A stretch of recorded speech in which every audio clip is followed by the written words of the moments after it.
This blonde, blue-eyed beauty only wanted to buy a thimble, but unexpectedly got into an elevator that no one else could see. Well, there were a whole lot of people waiting for the elevator. I seem to have a private one. The elevator operator told her that this elevator went directly to the 9th floor and that only people who were buying thimbles needed to go up from here. Although Martha was a little confused, she felt embarrassed to ask too many questions. Soon the elevator reached the 9th floor, but when she walked in, she found it completely empty. There wasn't a single person in sight. There must be some mistake. There's nothing here.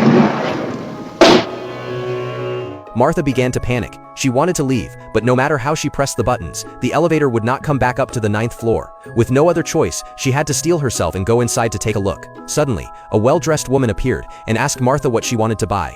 I was looking for a gold thimble, a gift from my mother. After speaking, the saleswoman took a beautiful thimble out of a cabinet and handed it to Martha. Martha only glanced at it briefly, then hurriedly paid and turned to leave. But at the instant she turned around, she froze again.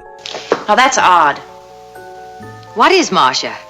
Martha raised a question. Why was there nothing else for sale here besides this one thimble? As she was speaking, she suddenly realized something. She didn't even know this woman. How did she know her name? But the saleswoman insisted that she had served her earlier in the mall. Martha didn't believe a word of her nonsense and urged her to quickly explain herself. Instead, the saleswoman burst into laughter and asked Martha whether she was living happily. Martha was left speechless by the question. Had she run into a lunatic? Just then, the elevator doors opened. Seeing this, Martha didn't want to get entangled with her any further and quickly turned around and left. Inside the elevator, Martha suddenly discovered that the golden thimble she had just bought was actually defective. She hurried to find the mall manager and complained about everything that had just happened. However, the manager said that there was no 9th floor in this mall at all and believed that Martha was simply making trouble out of nothing.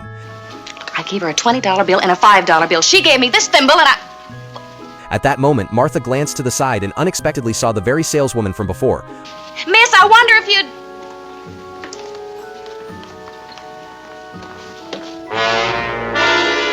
Martha was instantly so frightened that she was on the verge of tears. She never could have imagined that the saleswoman had now turned into a mannequin. Martha was so terrified that she fainted on the spot. When the mall was about to close, the staff intended to go wake Martha up, but they were suddenly stopped by other customers and ended up forgetting about her. When Martha regained consciousness, the mall was already completely empty. Only some displayed mannequins were keeping her company, making the scene look extremely eerie. Martha wanted to leave, but all the exits had long since been locked. With no other option, she could only wander around the mall. However, when she turned her head,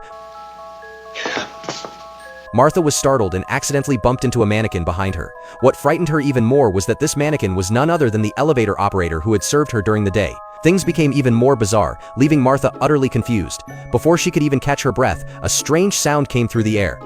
Marcia. You remember Marcia? Climb off it. Come on, dear. Marcia. Marcia. Marcia. Marcia. Marcia. Marcia. Come on, We know Marcia. This time, Martha completely collapsed. Out of control, she walked into that eerie elevator. She cried and screamed in agony. But when the elevator doors opened,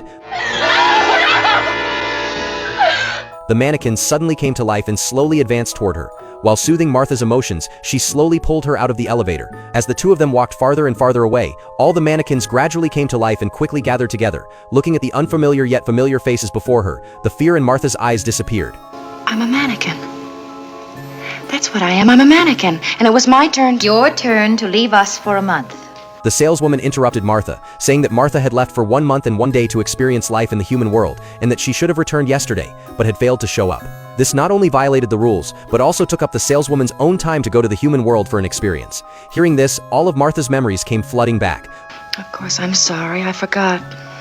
When you're on the outside, everything seems so normal.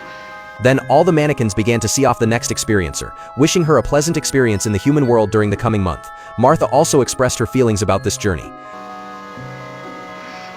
Ever so much fun.